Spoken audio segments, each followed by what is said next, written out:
la paracha de Yitro, qui porte bien son nom. Yitro est le beau-père de Moïse.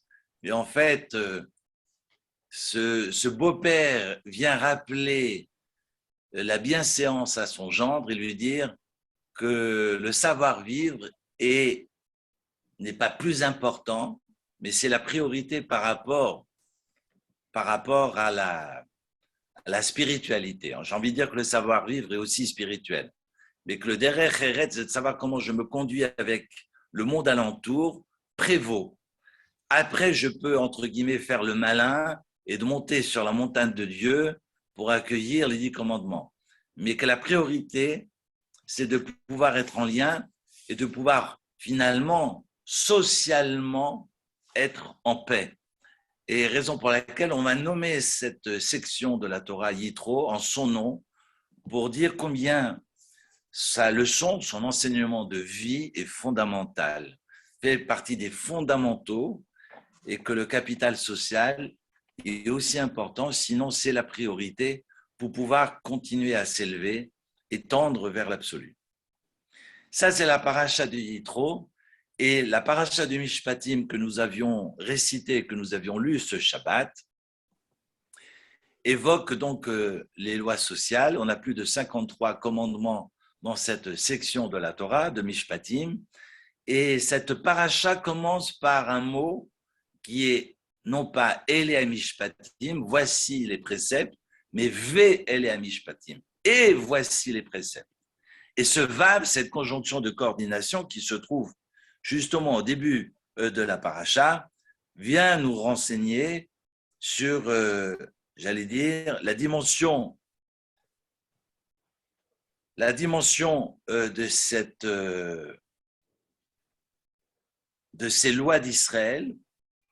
Je suis en train de lire le Rashi pendant que je vous parle, et de nous dire que ces lois d'Israël, de la même manière, les 10 commandements ont été enseignés, ont été transmises, ces 10 paroles ont été transmises sur le mont Sinaï, eh bien les préceptes et les lois sociales, qui sont maintenant non pas seulement sociales mais divines, que ces lois sociales ont été également enseignées dans leurs fondamentaux et dans leurs détails sur le mont Sinaï.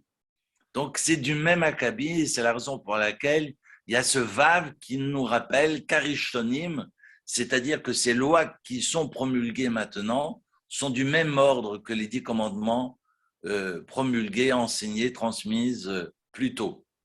Et c'est ce vav conversible qui nous rappelle l'importance des lois sociales, finalement leur dimension qui relève de l'absolu autant que les 10 commandements. On enseigne, et pour celles et ceux qui ont pu voir le papier que j'ai écrit sur le serviteur, et non pas l'esclave, parce que le mot esclave a une autre connotation. La avod, la avoda signifie le service, le travail. Je suis avoda, je suis dans cette avoda, autant lorsque je vais travailler au marronnier que lorsque je rentre dans le temple de Jérusalem. Et si j'étais prêtre, je suis aussi dans cette avoda, c'est le même mot. Ça ne veut pas dire que le avoda, quand je vais vers les marronniers, est une avoda qui est profane. J'ai envie plutôt de dire que toute la avoda, quel que soit le lieu où cette avoda se déploie, est une avoda sacrée. Et là, je parle en tant que chassid, même si je n'ai pas les signes ostentatoires du chassid, je ne fais aucune différence entre le profane et le sacré. Pour moi, tout est sacré. Pour moi, c'est aussi important, c'est aussi sacré de me lever dans le tram pour laisser ma place que de faire ma prière le matin. C'est du même ordre. Et c'est le chassid Eric qui vous parle. Et pour moi, c'est fondamental. C'est pour ça qu'on apporte une dimension divine finalement à ces lois sociales. Et que cette avoda, qui donc symbolise le Eved, et c'est cette personne de confession juive, il y a aussi des avadim qui ne sont pas de confession juive, mais ce Eved est soit une personne qui a volé et qui n'arrive pas à rendre et à restituer, soit une personne qui est endettée ou surendettée. Et donc qui sont habilités à devenir esclaves pour rembourser, mais doivent sortir de ce statut le plus vite possible parce que ce qui prévaut, finalement, c'est la liberté. Autrement dit, qui dit liberté dans le judaïsme dit responsabilité. La liberté s'inscrit dans la responsabilité. Je suis libre, donc je suis responsable. Et je suis acteur de mes actes et acteur et je décide finalement de ma vie du début jusqu'à la fin. C'est ça être libre. Autrement dit, c'est être responsable. Raison pour laquelle on va percer l'oreille du Eved et on va le percer à la mezouza, au linteau. Et on sait que mezouza a la même valeur numérique qui est donc 65 que le nom de Dieu, qu'on prononce Ado plus loin Nai, qui veut dire mon Seigneur, parce que mon Seigneur a aussi valeur numérique 65. Autrement dit, on vient remplacer l'éternel par un être de chair et de sang, et on vient dire à un maître de chair et de sang, tu es mon Dieu, tu es mon roi, tu es mon maître. Ce qui est faux, parce que lorsque Dieu a sauté au-dessus des maisons en terre d'Égypte, il est venu dire, je te libère pour devenir mon serviteur, et non pas le serviteur, d'un autre serviteur, autrement dit d'un être de chair et de sang. Tu deviens mon serviteur pour pouvoir être libre. Ça paraît paradoxal, mais c'est là toute la définition. Dans la tradition juive, je suis au service de Dieu pour être libre. Et je disais tout à l'heure, qui est libre? Celui qui est responsable. Donc, si je suis libre, je suis responsable. Si je suis libre et quand j'arrive au feu rouge, j'appuie sur le champignon, j'appuie sur la pédale et je tue 15 personnes, ça ne signifie pas être libre. Je m'arrête au feu rouge, donc je m'inscris dans les lois. Des lois qui me procurent cette liberté, autrement dit, qui me procurent cette responsabilité, qui me permet de m'épanouir et d'être moi, totalement moi, vis-à-vis du monde qui m'entoure. Ça, ce sont les lois du Eved, mentionnées au début de la paracha.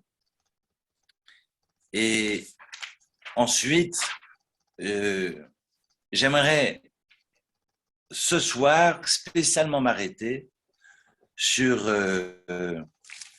la fin de Mishpatim, parce que dans la paracha du Yitro que nous n'avions pas pu partager la semaine dernière, étant absent, on fait mention du 1er Sivan, du 2 Sivan, du 3 Sivan et du 6 Sivan.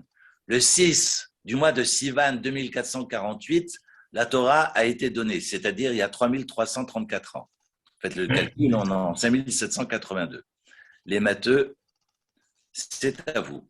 Non, simplement vous dire que le 6 Sivan 2448, la Torah a été donnée, et donc on fait mention dans la paracha de Yitro, ce qui s'est arrivé, ce qui est advenu le 1er, le 2 et le 3, dans les préparatifs, tant physiques que spirituels, et dans cette élévation, dans cette concentration du peuple, et on fait fi de ce qui va se passer le 4 et le 5. Et en fait, on retrouve le 4 et le 5 à la fin de la paracha de Mishpatim, c'est-à-dire au chapitre 24.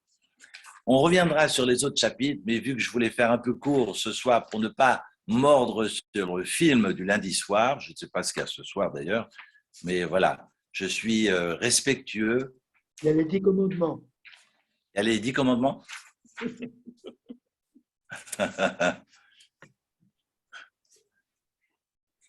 Oh, je reviendrai sur le chapitre 22, parce que c'est là qu'on rappelle la loi du talion.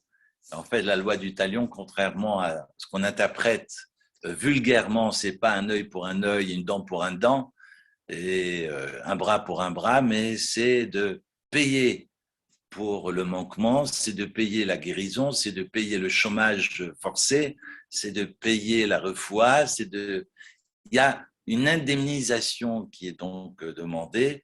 Et je rappelais l'année dernière, pour celles et ceux qui s'en souviennent, dans cette loi du talion au chapitre 22, on ne mentionne pas l'ouïe.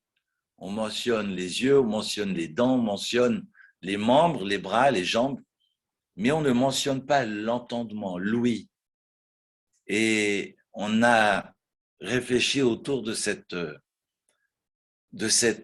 sens sensoriel, de cette ouïe, du sens auditif, l'année dernière pour expliquer que quand on perd l'ouïe, finalement, on se retrouve isolé du monde. Et l'isolement tue. Alors, je parle non pas de solitude, mais je parle d'isolement. La solitude, c'est celle que je choisis. L'isolement, c'est une solitude que je ne choisis pas. On pourra y revenir et épiloguer. Je vis ça au quotidien. Et finalement, lorsqu'une personne âgée qui est isolée chez elle à domicile se retrouve en institution, elle est stimulée, elle est dans un rapport à l'autre, elle est dans une présence au monde finalement différente. Et c'est ce que la Torah vient nous enseigner, l'importance du rapport, du lien que je tricote avec le monde alentour, raison pour laquelle, curieusement, on va nous parler de l'ouïe autrement que de la vue et que des yeux que je vais remplacer. Quelqu'un qui ne voit pas, évidemment, est dans un handicap insupportable. Et la Torah, et puis ensuite c'est repris dans le traité talmudique de Baba Kama, fait le distinguo entre la vue et l'ouïe. Et on avait évoqué cette question de l'isolement l'année dernière. On y reviendra peut-être à la fin du cours si nous avons le temps. En tous les cas, vous avez à la fin de la paracha, au chapitre 24, on va reprendre à partir du verset 12, on a le bon Dieu qui va demander, et ça c'est au début du chapitre 24, si vous l'avez sous les yeux, ça vaut la peine. Dieu va dire à Moïse, à Aaron son frère, aux 2 enfants aînés de Aaron et aux 70 sages anciens de monter sur la montagne, de se distinguer par rapport au peuple. Et ces 70, ces Shivim Zekenim se retrouvent au final, avec Aaron qui ne va pas monter avec Moïse au sommet du Sinaï. En revanche, Aaron avec ses 2 fils aînés, Nadav et Abihu, vont rester avec le peuple et ne monteront que Josué et Moïse. C'est très, très curieux. On en a discuté avec Albert ce Shabbat soir et j'aimerais reprendre ça en vidéo pour partager cette idée avec vous et puis aussi Jean-Claude était présent. Donc, partager avec vous cette réflexion autour de ces préparatifs. Et on se rend compte que dans toute cette préparation, il y a encore cette question de bienséance ou plutôt de derech eretz. De derech eretz, vous m'entendez ou il y a des coupures? Non, non, c'est bon. C'est bon. Je reprends. On entend, oui. Donc, dans toute cette préparation, je suis enroué, dans toute cette préparation, on voit Moïse qui va au verset 14 monter avec son élève, Meshorato. Regardez, le verset 14 du chapitre 24, verset 13 et verset 14. Moïse se leva ainsi que Josué, Meshorato, celui qui est Mesharet, c'est-à-dire celui qui sert, celui qui a son service. Et Moshe va monter sur la montagne de Dieu en laissant derrière lui les Ékénim, en leur disant, chez vous là nous vasez, restez là et attendez-moi que je revienne avec Josué. Et vous restez avec Aaron et Hur qui seront avec vous, ainsi que Nadav et Abihu. Pourquoi ces personnes et pourquoi pas d'autres? Pourquoi il prend Josué avec lui si finalement il est si important d'être loin du peuple? Alors pourquoi il demande à Josué de l'accompagner? Et pourquoi il demande aux Ékénim de venir avec lui pour finir en leur disant, vous restez là, chez vous là nous vasez, attendez-moi, attendez-nous. Et il dit là nous c'est qui nous? C'est Josué et moi, que nous revenions vers vous. Mais Nachouv, il le dit au pluriel, que nous revenions vers vous. Vine Aaron Bechor Imacher, Mival Devare, Miga Shalem. Et si vous avez des questions, c'est auprès d'eux que vous irez les poser. C'est un passage incroyable et on est effectivement sur les derniers moments avant Matan Torah. Donc on évoque seulement le 6e verset, mais là on est sur le branle-bas de combat du 4e et du 5e jour. La question que j'ai pu, d'ailleurs à travers le cours que j'ai pu apprécier grandement de Rav Rosenblum, parce que je vous le cite très souvent, mais j'ai de plus en plus, d'abord je le comprends de mieux en mieux à force d'écouter, mais le plaisir que j'ai à l'écouter et surtout de pouvoir restituer autant que faire se peut ses propos et les partager avec vous le lundi soir. C'est un cours qui donne dans la rue de Rabbi Akiva à Bnei Brak tous les jeudis soirs, c'est une salle pleine, et en fait c'est un cours qui répète et qui est filmé, enregistré, ça me permet, alors j'étais sur place, mais j'ai pas pu l'écouter, mais qui est filmé et qui est retransmis sur YouTube. Et donc, comme on dit dans les Pirkei Avot, quand on mentionne d'où la leçon est apprise, eh bien, on amène le Messie. C'est une expression propre au Maxime des Pères. Ce n'est pas moi qui invente, mais ce que je vous transmets, ce que je partage avec vous, je l'eusse entendu. Et donc, l'avoir entendu de Rav Rosenblum, pour moi, c'est important de le mentionner pour le partager avec vous ce soir.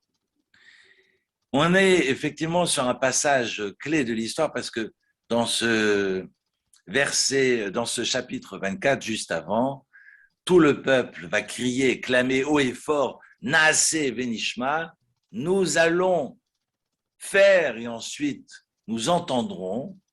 Il faut faire attention de ne pas brandir ce nishma comme un drapeau pour dire qu'il faut agir même si on ne comprend pas, parce qu'on a l'habitude de traduire assez rapidement ce Naaseh venishma.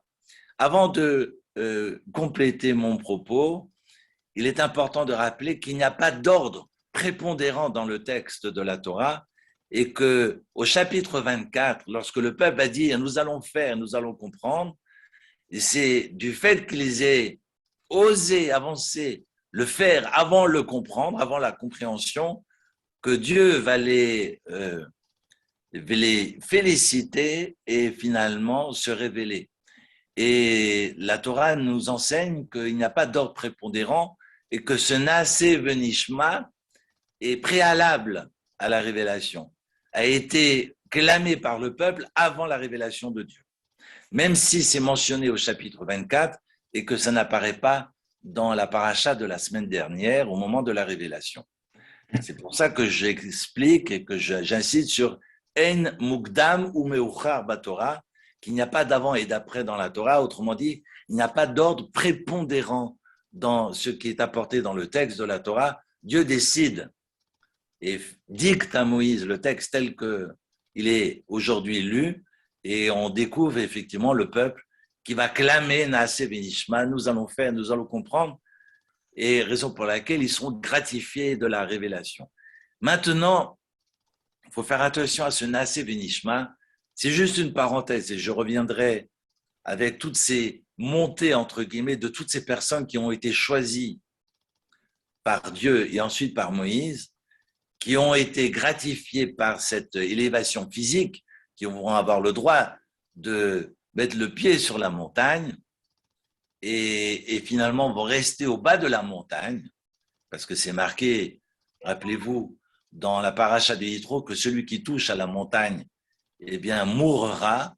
Et d'ailleurs, c'est marqué, celui qui mettra la main, on va répéter, c'est curieux d'ailleurs que le texte viendra répéter, parce que les commentaires diront, c'est possible que Dieu ait interdit que l'on monte sur la montagne, mais qu'on a des illuminés qui vont quand même essayer de gravir et de passer au-dessus de la barrière. Hein, on peut imaginer une barrière symbolique autour de la montagne.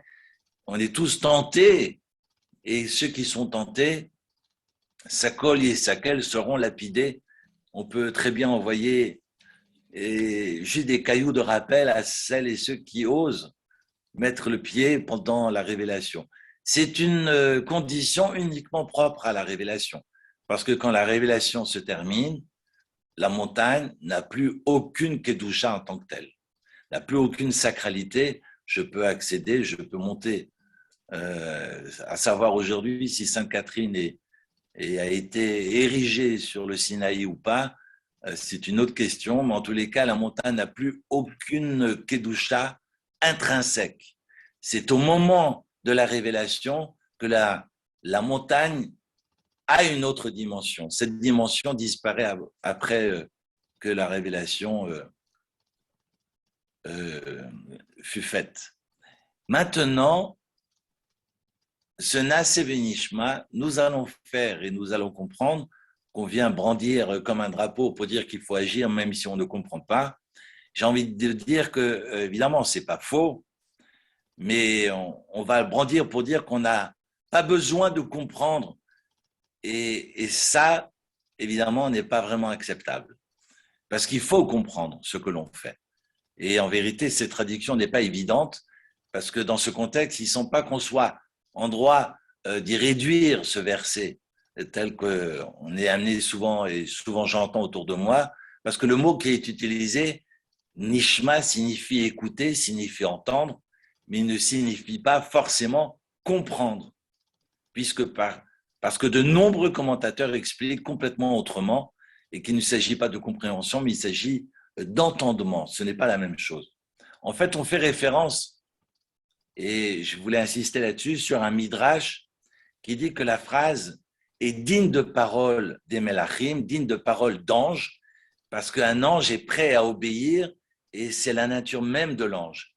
Et donc, il est l'envoyé de Dieu, et il n'a rien d'autre comme finalement constituant de sa vie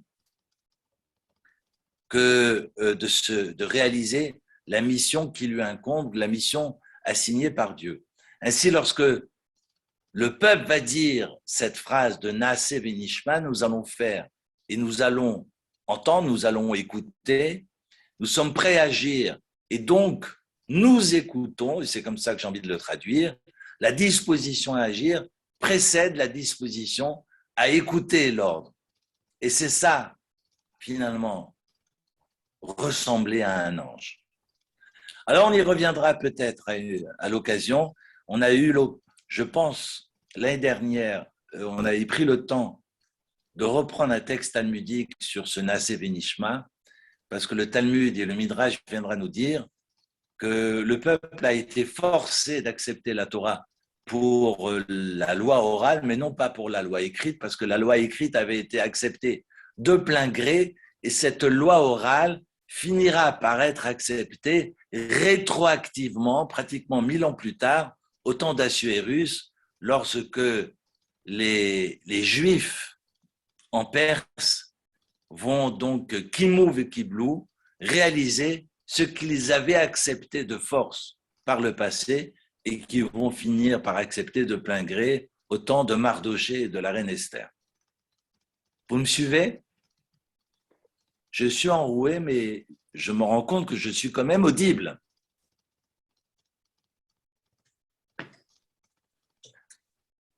Le Midrash nous enseigne. Alors, je reprends le chapitre 24. Le Midrash nous enseigne que lorsque Moïse demandera aux Zekenim, aux sages, d'entrer avec lui et avec Aaron auprès de Pharaon, Moïse et Aaron vont rentrer et les Zekenim vont prendre la poudre d'escampette. Ils auront la trouille. Et Dieu va dire aux Zekenim, vous venez avec Moïse, mais vous restez en bas. Il n'y a pas de raison que vous ayez peur de Pharaon et que vous n'avez pas eu l'effort, vous n'avez pas fait l'effort d'entrer avec Moïse et Aaron et que je vous laisse gravir la montagne. Vous allez rester en bas. Incroyable. Raison pour laquelle, au verset 14, Moïse dira, chez vous là nous vasez, vous nous attendez là. Mais il dira à son frère Aaron, toi aussi tu restes là. Vous allez me poser la question, mais Aaron est rentré chez Pharaon. Il a fait l'effort, il n'a pas eu peur d'un être de chair et de sang. Il s'est confronté au Pharaon. Et les commentaires nous enseignent cette leçon de Derech Eretz Kadma la Torah. Encore une fois, même dans ce moment d'élévation suprême, même au moment où Moïse atteint le Marom, atteint les cieux, va rentrer d'ailleurs Betor Hayanan.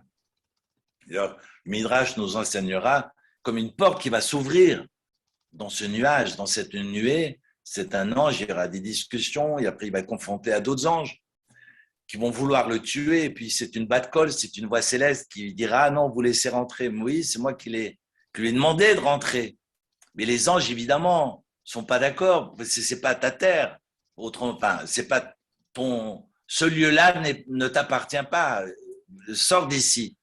Et Dieu demandera d'ailleurs, le Midrash nous enseigne, dira à Moïse, tu te tiens au trône céleste et il ne t'arrivera rien. Vous vous rendez compte que ces confrontations entre ces anges et Moïse sont puissants et Dieu va demander à Moïse de se tenir au trône de Dieu pour qu'il ne soit pas emporté. Bon, enfin voilà, je fais fi maintenant de ce passage parce que finalement ce panim el panim, ce face à face entre Dieu et Moïse est extraordinaire. Ça vaut la peine que vous puissiez acheter un Midrash traduit en français pour lire finalement tout ce cheminement. Mais avant d'atteindre les cieux, voilà que Moïse va demander à son frère Aaron de rester avec le peuple. Pourquoi?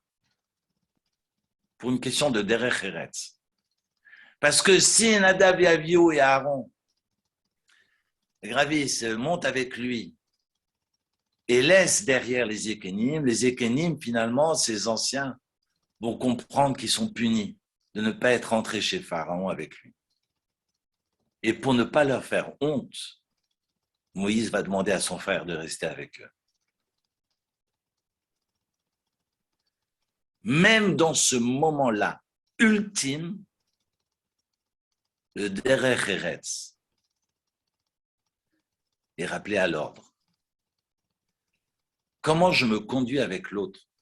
À plus forte raison dans la quotidienneté, dans la vie de tous les jours, dans le tram 12, dans nos synagogues, le Derech Eretz prévaut, savoir se conduire avec l'autre. Parce que dans ce moment ultime, Moïse prend la peine de dire à son frère, attention, ne vexons pas les Ékénim, tu vas rester avec eux. Il le demandera aussi à Nadav et Avihu. Et on sait que ceux qui vont voir la Shrina vont mourir. D'ailleurs, ça va être l'issue des Ékénim. Ces 70 personnes vont mourir, comme Nadav et Avihu vont mourir. Et on comprend pourquoi Dieu va dire, Nadav et Avihu vont monter avec toi, mais pas Elazar et Itamar, parce que Aaron a 4 fils, Nadav, Avihu, Elazar et Itamar. Elazar et Itamar vont rester en bas, ne monteront pas avec Aaron. Parce qu'il est important que Aaron ait une descendance. Donc on ne peut pas voir Dieu, ce n'est pas une condamnation, ce n'est pas une punition. Ce n'est pas parce que j'ai vu la Shrina que je suis puni. Mais je ne peux pas voir la Shrina et rester en vie. Cet écrin qu'on appelle le corps, cette enveloppe corporelle, n'a plus sa place. On est dans une autre dimension. Donc les Ékénim vont mourir, comme Nadav et Avihu vont mourir. Ce qui va sauver Aaron, ce sont les encens. Ce sont ces fragrances, ce ktoret, dont il est le maître, pour permettre, c'est ce que l'ange de la mort d'ailleurs enseignera à Moïse, c'est ce ktoret qui permettra à Aaron de survivre à cette proximité avec le divin. J'explique ce départage. Vous savez que lorsque les béné Israël finalement ont été au pied de la montagne et dans une, j'allais dire, plus qu'une situation, mais une dimension spirituelle telle que nous raconte le Midrash, les anges sont venus leur poser des couronnes sur la tête et sont devenus à ce moment-là immortels. Cesseront d'être immortels après la faute du veau d'or, mais au moment de la révélation, tout le peuple est présent, tout le peuple peuvent voir, donc les aveugles se mettent à voir, ceux qui n'entendent pas se mettent à entendre, ceux qui ne marchaient pas se mettent debout et peuvent marcher. On est dans un miracle mais total et collectif. Il faut que l'Assemblée tout entière puisse être présente et assister à la révélation et vivre la révélation. On est dans un moment unique dans l'histoire. Et nous raconte le Midrash que les Béné Israël vont réclamer des drapeaux, des gueules, vont vouloir être gratifiés, être munis de drapeaux. Et on peut se poser la question, mais s'ils sont dans un tel état de spiritualité, ils pouvaient tout demander à Dieu. Pourquoi ils n'ont pas demandé des ailes? Ça aurait été bien de s'appeler Catwoman ou Superman et d'avoir non pas des capes, mais des ailes. Bon, ça se verrait dans le tram, hein, si j'ai une bosse, non pas la cape, mais les ailes dans le dos. Mais pourquoi ils n'ont pas demandé à être munis d'ailes? Pourquoi ils ont voulu se dégainer? Et Rav Rosenblum explique que le dégel, finalement, c'est la mission qui est la mienne. On est tous assignés, on est tous finalement mobilisé. On passe la vie entière à chercher sa mission. Mais la mission, ce n'est pas seulement une mission spirituelle. Je passe ma vie entière à penser, est-ce que réellement je suis fait pour ce métier? Est-ce que réellement je suis avec le compagnon ou la compagne qui est réellement la personne, le bachert qu'il me faut à la place à laquelle que j'occupe? Est-ce que, voilà, on dit, ah, cette personne a fini sa mission. Souvent, dans les décès, dans les oraisons funèbres, on dit, il a rempli sa mission. Alors bon, on n'espère pas avoir fini sa mission parce qu'on aimerait pouvoir vivre jusqu'à 120 ans. Et comme disait un rabbin une fois avec qui j'en parlais, il me disait, il vaut mieux faire des conneries, comme ça, on n'a jamais fini sa mission. Ça nous permet de vivre un peu plus longtemps. Mais c'est vrai, parce que si on est tout beau et tout sacré et dans la Gdoucha en permanence, Dieu ne voudra pas nous emmener auprès de lui et on préfère commettre des exactions et vivre encore un peu plus ici-bas. Bon, enfin bref, je ne vais pas digresser, mais simplement que la mission, ce n'est pas qu'une affaire spirituelle. J'ai envie plutôt au contraire de dire tout est spirituel, mais ce n'est pas qu'une affaire religieuse, mais c'est la vie de tous les jours finalement de savoir quel est mon dégel. On ne veut pas pouvoir voler, on aimerait juste savoir quel est son horizon. Parce qu'on sait que la mission de l'ange, elle est claire et nette. Il est conçu pour avoir une mission, il est assigné, voilà, et on lui donne une mission, point barre, il ne se prend pas la tête. Et on est tous à se prendre la tête et se dire finalement, est-ce que c'est bien Genève qui est ma place? Est-ce que c'est bien cette communauté qui est ma place? Est-ce que c'est bien ce métier qui est ma place? Est-ce que c'est bien cette famille qui est ma famille? Est-ce qu'il n'y a pas erreur depuis le départ? Finalement, dans quelle étagère, comme disait Ikea, est-ce que je suis réellement dans mon makom? On se pose toute la question. Et Dieu ne veut pas répondre à ça. C'est intéressant, parce que le Chovot Alvavot, j'en parlais ce Shabbat avec certains et certains d'entre vous. Chovot Alvavot pose la question, mais comment se fait-il? Et évidemment, ça pose la question du libre arbitre, on en a parlé avec Albert, mais comment se fait-il, pose la question de le Chovot Alvavot, comment se fait-il que que le chat sait que la souris est bonne? La question est quand même est drôle, mais c'est vrai, parce que finalement, on a tous une programmation. Hein. C'est-à-dire qu'on a envie de dire au chat, mais avant de t'attaquer aux souris, commence par la salade de carottes, après tu passes à la tarte à la rhubarbe, c'est bon la tarte à la rhubarbe. Et langsam, après tu passes au gefilte fiche, et puis bon, si tu es dans ce mahalach, après passe aux souris. Mais d'attaquer, tu es né, hop, tu attaques la souris parce que tu sais que la souris est bonne. Il y a quelque chose qui. Et donc finalement, on voit que on a tous, comme on dit en hébreu, ce shvab, cette puce en nous. Et là, je pense que j'ai sans doute des informaticiens devant moi qui vont me reprendre, mais finalement, on est programmé.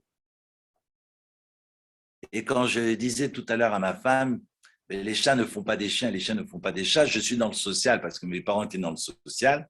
Mais bon, je me suis approprié un chemin parce que ça me parle, pas pour répondre et assouvir les fantasmes de mes parents, mais c'est parce que je suis sur un chemin que j'ai choisi. Mais finalement, quelle est ma part de liberté dans tout cela et quelle est la part de programmation innée? Parce que j'ai cette puce en moi, instinctivement, je vais aller dans telle ou telle direction. Est-ce que je suis réellement acteur de ma vie? Je referme la parenthèse. Je ne vais pas vous empêcher de dormir ce soir, mais reposer la question tout à l'heure du dégel du drapeau. Quelle est ma mission? Le bon Dieu ne répondra pas. Et il dira même après la faute du veau d'or, Ufana Elo Yeraou, rappelez-vous dans la paracha de Kétissa que nous lirons dans 3 semaines, que finalement le bon Dieu dira, bah, ce qui est derrière moi, je vous le dis en français, ce qui est derrière moi, tu pourras voir. Alors, ça sous-entend, tu pourras voir mon nœud des téphilines, tu pourras voir ma nuque, c'est ce qu'on traduit littéralement, mais c'est pas totalement juste. Mais devant, tu ne verras pas. Tu ne verras pas ma face, ça veut dire que tu ne pourras pas voir devant. Tu ne pourras pas connaître l'histoire et tu ne pourras pas anticiper et savoir ce qui adviendra demain. Parce qu'on est dans la prédiction et il n'y a que Dieu qui peut savoir. Parce que Dieu est infini. En revanche, tu peux te retourner et comprendre que ce que tu as vécu et traversé, en bien ou pas, dans ses hauts et dans ses bas, dans les tristesses et dans les joies, tu comprendras pourquoi tu l'as vécu. C'est ça l'arrière. C'est ça le derrière. L'arrière de Dieu, ça veut dire que tu regardes l'histoire dans ton rétroviseur et tu comprends finalement pourquoi tu as vécu ce que tu as vécu. Donc, et la mission, on ne la connaît pas d'avance. Et c'est là toute la liberté, responsabilité de l'être humain. Je reviens à ce verset 14 et verset 15 du chapitre 24. Moïse dira aux Ékénim, vous n'êtes pas rentrés avec moi chez Pharaon, vous allez rester en bas. Mais il ne le formule pas comme ça. Et pour ne pas les vexer, il demandera à Aaron de rester avec eux. Nadav et Avihu resteront aussi avec Aaron. Ensuite, c'est marqué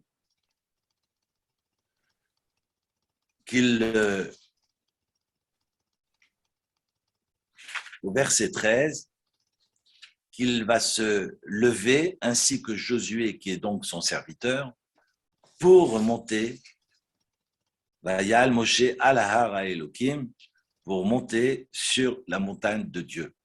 Que vient faire Josué dans cette histoire?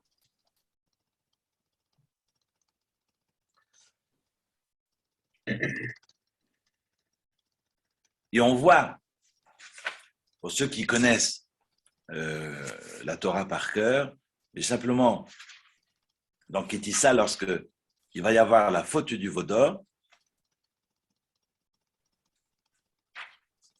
je vous invite à ouvrir, comme ça vous allez l'avoir sous les yeux.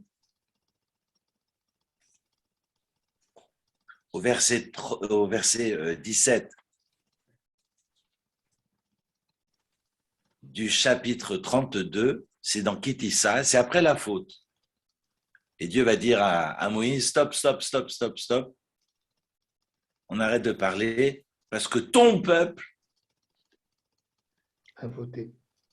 est en train de fauter. Ton peuple. Qui shichet amecha. Alors au verset 17 du chapitre 32, c'est marqué, Josué a entendu la voix du peuple, Beréo.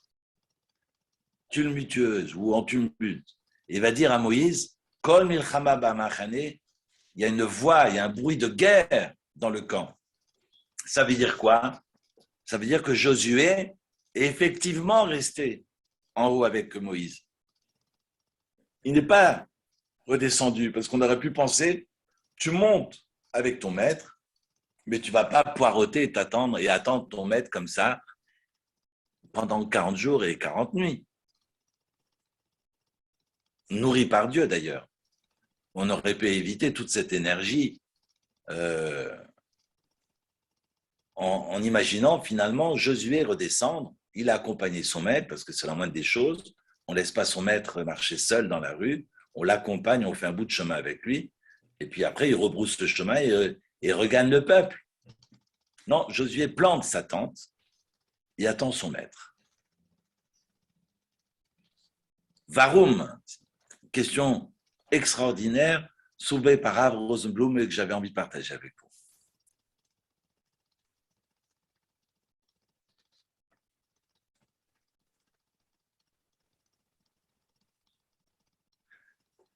Alors, je vais être très bref, mais on pourra reprendre ce passage qui est extraordinaire, extraordinaire. On sait que les couronnes du peuple,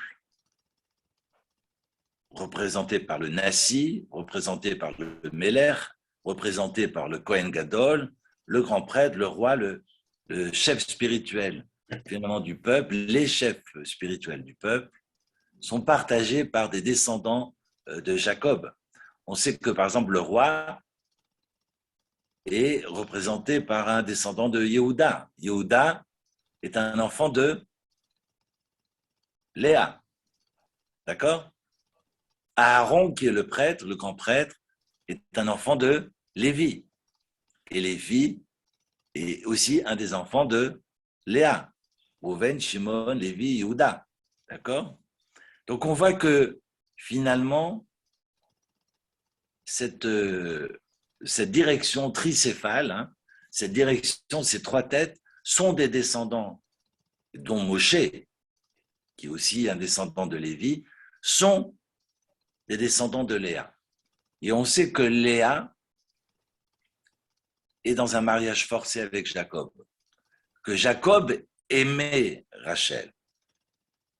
Et il a été trompé, et donc ce mariage a été forcé. Même Rachel a pris sur elle. Il a donné, entre guillemets, les codes, parce que Jacob lui avait transmis des codes pour que dans l'obscurité, eh bien, il soit sûr que Rachel est bien Rachel. Donc, ces codes ont été transmis par Rachel à Léa. Et elle a fait ce sacrifice-là pour que Léa ne se marie pas avec Ésaü, mais se marie également avec Jacob. Je passe les détails, mais on est dans le Sefer Bereshit, mais c'est juste d'expliquer que finalement, le mariage de Léa est un mariage de kfia, qui est un mariage forcé.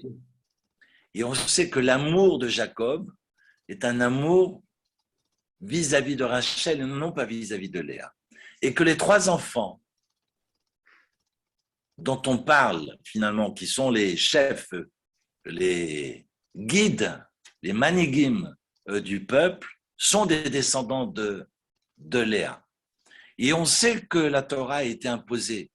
On parle aussi de kfia, parce que la Torah nous parle d'un peuple qui se tient debout sous la montagne, Betarti Tahar, et le Talmud nous dira dans le traité talmudique de Shabbat que Dieu va prendre la montagne, mettre sur la tête du peuple. Je fais un raccourci, mais je vous expliquerai à l'occasion, et va donc imposer au peuple de recevoir la Torah. Parce que cette Torah est obligatoire pour que le monde ait du sens. Parce que si le peuple avait refusé la Torah, symboliquement, l'humanité n'a plus de sens, selon la tradition juive. Donc, Dieu va imposer, va être dans une kfia aussi, va imposer la révélation, et on est dans le même acabit. C'est du même ordre que le rapport entre Jacob et Léa. Et on comprend finalement que ces chefs sont des descendants de ce qui symbolise la kfiya, c'est-à-dire ce qui symbolise le forcing, le rapport entre Léa et Jacob. En revanche, Moïse va demander à Josué de l'accompagner parce que Moïse est un descendant de Rachel. Comment? Parce que Moïse était descendant de la tribu de Éphraïm. Ah. Excusez-moi, c'est Josué qui est descendant d'Éphraïm, c'est pas Moshe. Oui, j'ai dit Yoshua. Non, vous avez dit Moïse. Vous avez dit Moïse, hein? Non, Yoshua, pardon. Yoshua.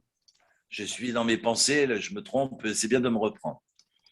Que Yoshua est un descendant, parce que Moshe est un descendant de Lévi, et que Yoshua et Moshe demandent à Yoshua de l'accompagner, parce que Yoshua est un descendant d'Éphraïm.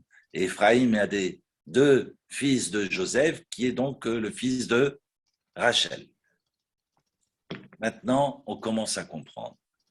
Et ce qu'on comprend encore mieux, c'est qu'on va nous enseigner dans la Megillah de Esther, et vu qu'on entre ce soir dans le mois de Hadar et qu'on va penser à la Megillah de Esther, il est marqué à la fin de la Megillah, Kimou ve Kiblu Ayudim, c'est un passage qui est repris dans le Talmud de Shabbat à la page 88, qu'ils ont fait ce qu'ils ont accepté. Et logiquement, le texte aurait dû dire, et ils ont accepté, et après ils ont fait. On accepte l'ordre de faire ou de ne pas faire, et on réalise et on effectue l'ordre qui a été ordonné, qui a été commandé. Et Mardoché est donc l'auteur de la Megillat Esther.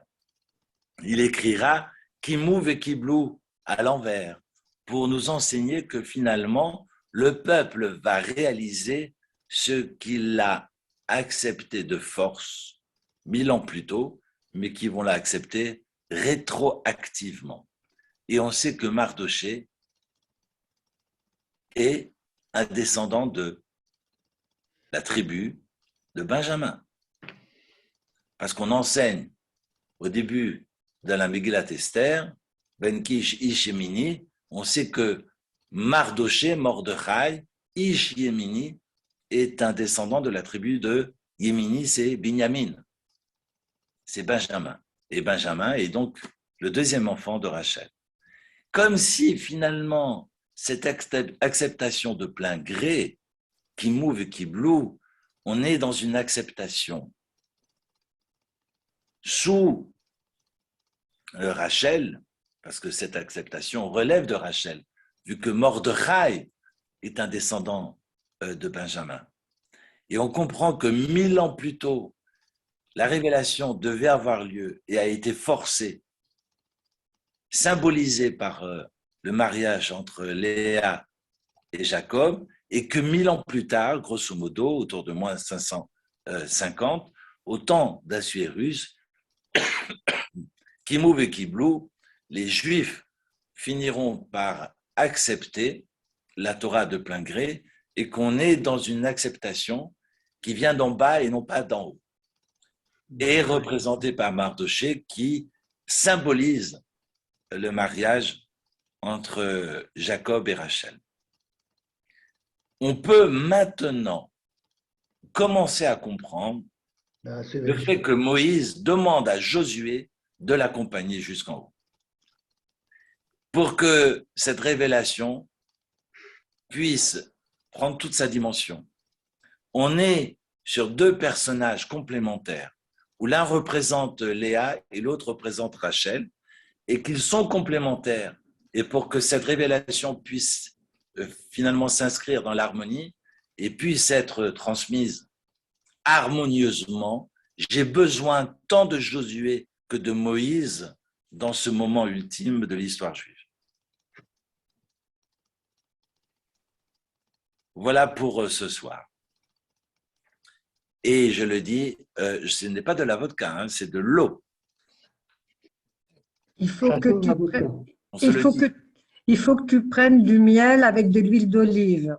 Tu le sais, ça? Oui, mais je t'assure. Un pain d'huile d'olive. Non, mais écoute, c'est ce La que... bourra. C'est comme ça que Samy se guérit quand il est enroué et c'est Non, magique. mais il ne dit pas tout le whisky qu'il boit quand il rentre chez lui. Non, mais ça, c'est autre chose. Je l'ai vu. Non, non, je l'ai vu prendre l'huile d'olive et le miel. Et moi, j'ai D'accord, fait moi, je vais faire ça. l'expérience il y a une trentaine d'années. Et ça marche, hein. D'accord, là, je vais faire ça. Non, promis. Non, mais tu peux prendre avec Mon du ami pain Samy. si tu veux pour que ce soit moins dégueulasse. Avec C'est plaisir. bon, avec l'huile plaisir. d'olive. Oui, mais avec le miel, ça fait bizarre, hein.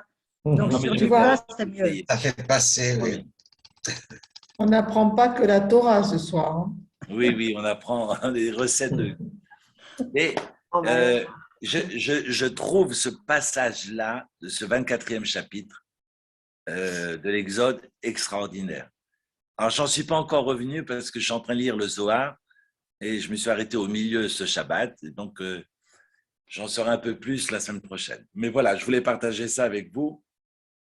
Merci. Et on est Super. vraiment, ce sont les clés de voûte parce qu'il faut comprendre la révélation et comprendre finalement toute la situation, tout ce qui nous est apporté, tout ce qui nous est révélé autour de cette révélation.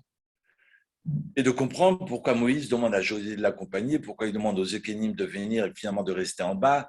Et c'est incompréhensible. Et là, on est sur le déroulement du 4e et du 5e jour du mois de Sivan 2448. Voilà pour ce soir, mes chers amis. Merci Avec Eric. joie et allégresse. Et puis, on se retrouve la semaine prochaine, non pas à 20h30, mais à 20h. 20h. ah ouais. Aujourd'hui, j'ai été pris par une réunion très importante, raison pour laquelle de mon retard, mais je vous promets d'être à l'heure et je vous remercie de votre fidélité fidèle À vous, et merci. de votre Merci attention beaucoup. attentive. Merci Eric. Bonne soirée tout le monde. Rabat, merci à vous. Bah, Merci beaucoup. merci. Merci et Chodesh Tov. Chodesh Merci Tov. infiniment, Soraya. Toda Rabba. Erev Tov. Merci. Je trouve même 20h30, c'est une meilleure heure, je trouve. Oui. À voir, à voir. On va faire des votations. Oui, ok. Merci.